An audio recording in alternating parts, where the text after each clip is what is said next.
Alors dans cette vidéo, on va reprendre le TP cours 2. On va corriger donc dans un premier temps la partie grand 1 de ce TP.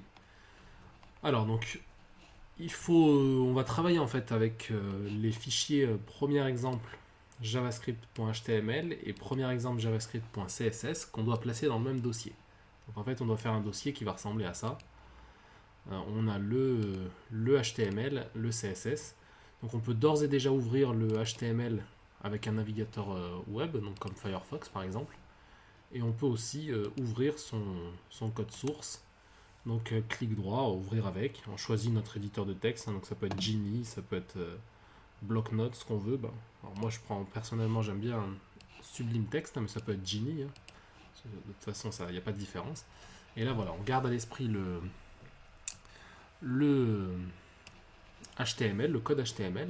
Et donc on avait déjà en classe, on avait déjà tracé l'arbre en fait, l'arborescence, le DOM en fait, hein, qui correspond en fait à toutes les balises. Donc on y va. Donc tester dans la console, donc on va ouvrir une console. Donc sur Firefox, je vous rappelle que l'instruction c'est simplement la touche F12. Ça permet d'ouvrir une console, donc ça nous met normalement dans l'inspecteur, hein. Il suffit d'aller dans la console, et là on peut tester les différentes commandes. Donc la première commande, hein, c'est le console.log, document.head et document.body. Alors ça c'est console.log, je rappelle que c'est l'équivalent du print en Python. Donc le console.log, ce que ça fait, ça affiche en fait. Donc document.head,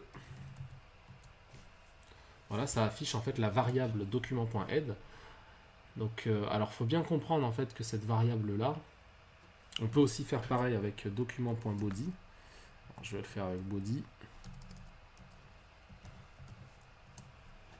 Il faut bien comprendre que ces variables-là, donc là si je mets le curseur en fait sur le nœud body, hein, ça me montre en fait à gauche quelle est la portion de la page qui correspond au body. Donc le head, hein, ça se voit pas. Mais en fait ici ce sont des variables qui sont de type objet en fait. Donc c'est-à-dire par exemple si je clique dans body, je vois que j'ai plusieurs en fait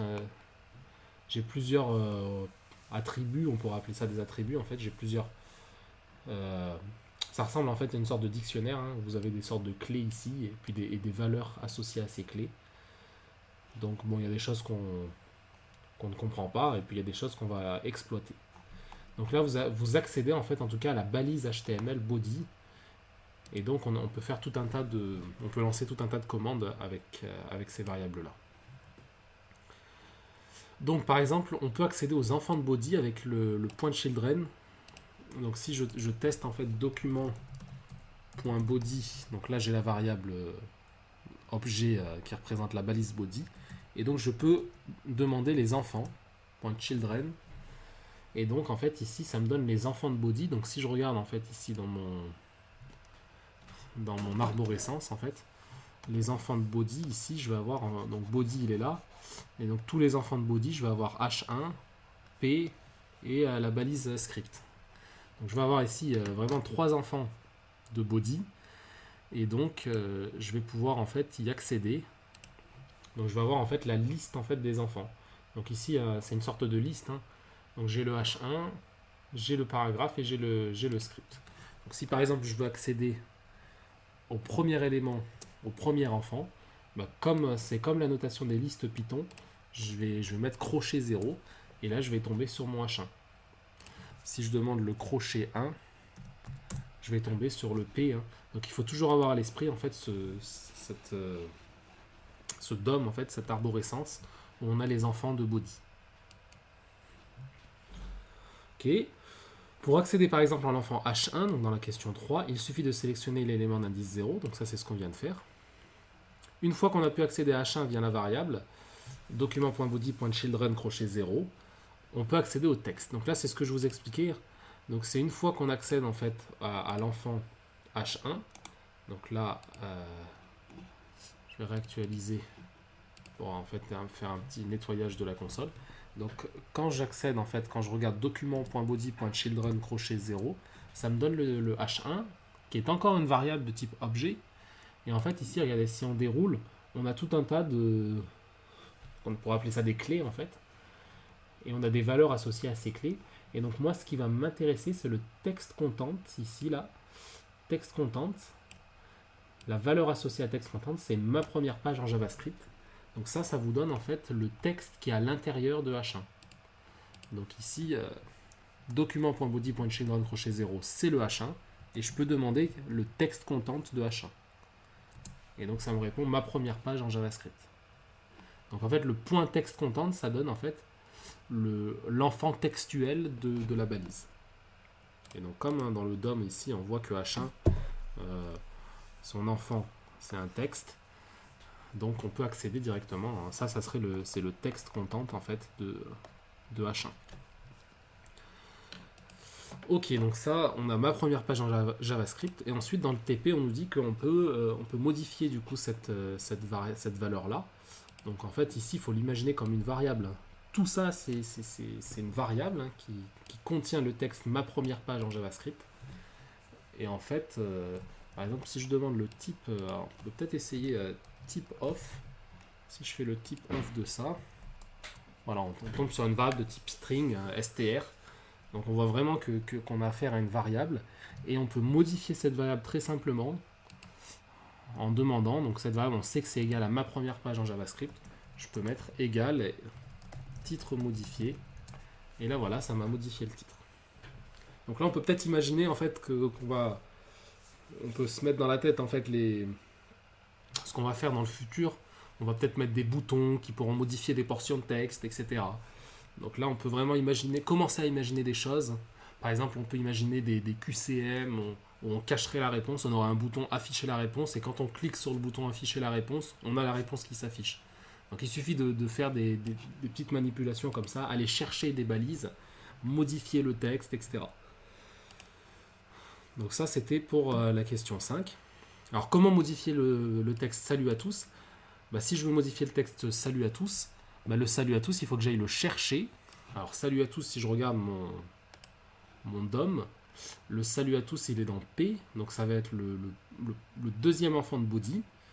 Et donc on va aller chercher le deuxième enfant de body, donc document.body.children crochet 1. Crochet 1, hein, c'est bien le deuxième enfant parce qu'on commence à 0. Si je fais ça, j'accède au paragraphe. Et ensuite, je vais aller accéder au texte. Donc, je vais faire un point texte content. Et je vais demander de le modifier.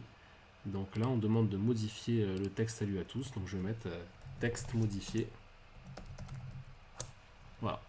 Ça serait cette commande-là. Donc, il faut aller chercher la bonne balise, accéder à son texte, puis modifier le texte. Donc là, on peut répondre à cette question directement. Question 7. Comment accéder au link qui est l'enfant de head? Donc link, je rappelle que le link, c'est l'enfant de head. Donc on a head ici. Et on voit link qui est son enfant directement. Donc il suffit d'aller taper un document.head.children et prendre le crochet 1. Donc bien sûr, là on suppose que le code HTML est fixe. Donc si on commence à modifier le code HTML, il faudrait modifier l'arbre qui représenterait le DOM. Donc document.head.children, crochet 1. Là, si je fais ça, j'accède à la balise link avec ses attributs. On nous la présente avec ses attributs, c'est-à-dire avec rel, href, etc.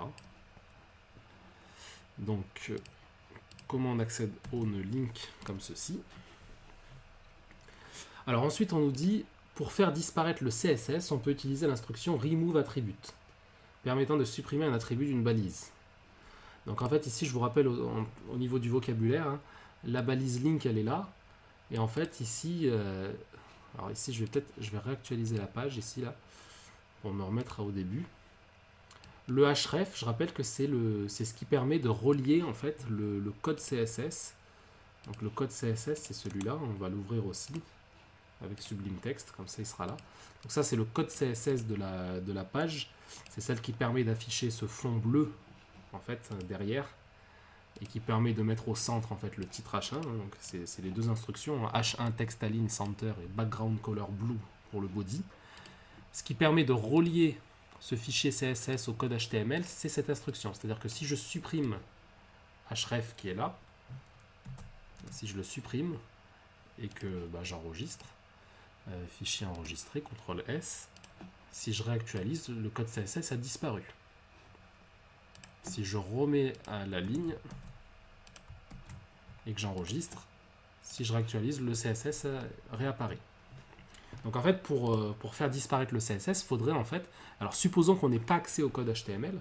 Si je n'ai pas accès au code HTML, ben, ce qu'il faut faire, en fait, il faut aller chercher la balise link et faire un remove attribute de href, c'est-à-dire supprimer l'attribut href. Donc là, on va aller chercher la balise link.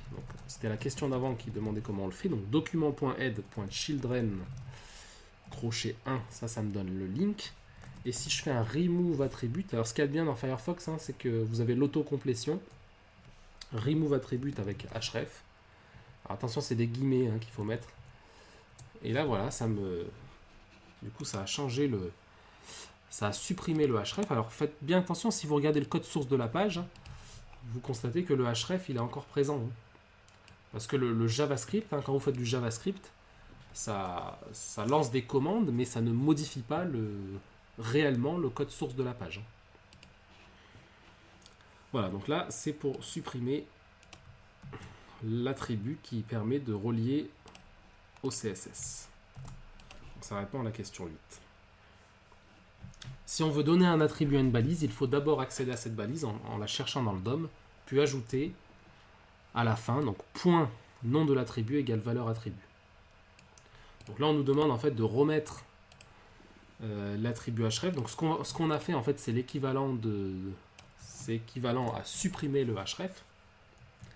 Et en fait, si vous voulez mettre un attribut, donc peu importe l'attribut que vous voulez mettre dans une balise, il faut d'abord en fait aller chercher le nom de la balise. Donc là, en fait, ici, il faut d'abord aller chercher la balise link. Et si vous voulez lui rajouter un attribut, donc on voit qu'il n'y a que le rel égale stylesheet, c'est-à-dire que le href a été supprimé. Et bien on vous dit que dans le TP, il faut juste mettre .href. Vous rajoutez un point href égal et vous mettez la valeur que vous voulez rajouter. Donc là, ce qu'on veut faire, c'est qu'on veut rajouter un attribut href. Donc là, en fait, quand je fais en JavaScript, quand je fais .href égale quelque chose, c'est comme si on avait rajouté un attribut href. Et ensuite, vous mettez l'attribut que vous voulez ajouter. Donc moi, ça serait premier exemple javascript.css. Donc c'est ça qu'on veut rajouter pour relier le CSS. Donc là, je vous montre hein, à chaque fois le code HTML, mais en JavaScript, on ne manipule jamais le code HTML. Hein. C'est juste pour vous montrer à quoi ça ressemble. Voilà.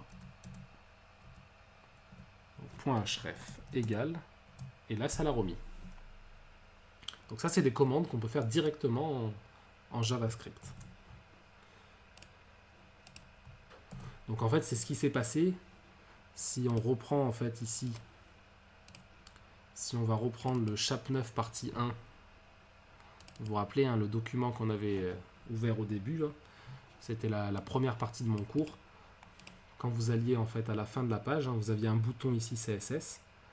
En fait, c'est un bouton, donc on va voir dans le TP3 comment on met des boutons maintenant, et comment on déclenche des actions, mais en fait, quand on clique sur ce bouton, ce qui se passait, il y avait là une commande en fait JavaScript.